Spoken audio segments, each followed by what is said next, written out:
Mohanavani Telugu podcast వింటున్న శ్రోతలందరికీ హృదయపూర్వక ధన్యవాదాలు.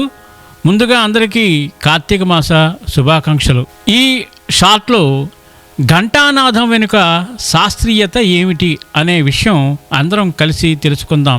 ఆధ్యాత్మికంగా కూడా శాస్త్రీయంగా కూడా అద్భుతమైన లోతు కలిగి ఉంది. ఘంటానాదం అంటే ఏమిటి?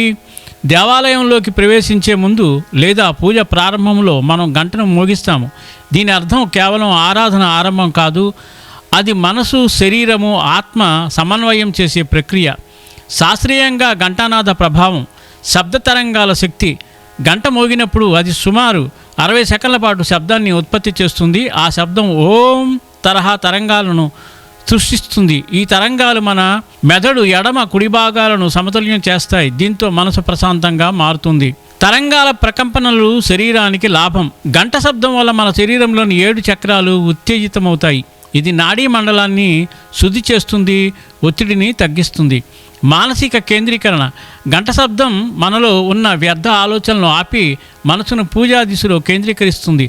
అందుకే పూజ ప్రారంభంలో ఘంటానాదం తప్పనిసరిగా చేస్తారు. పాజిటివ్ ఎనర్జీ వాతావరణం.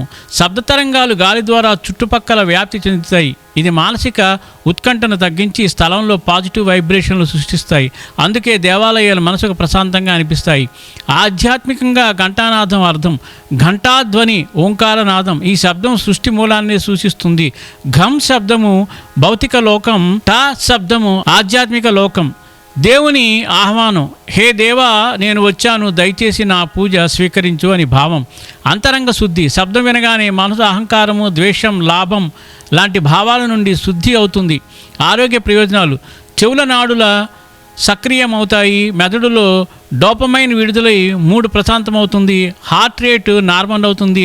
ధ్యానానికి సులభంగా కేంద్రీకరించవచ్చు. ఘంటానాదం అనేది భగవంతుడిని పిలిచే శబ్దం మాత్రమే కాదు, మనలోని కలుషితాన్ని కలిగించే నాదం.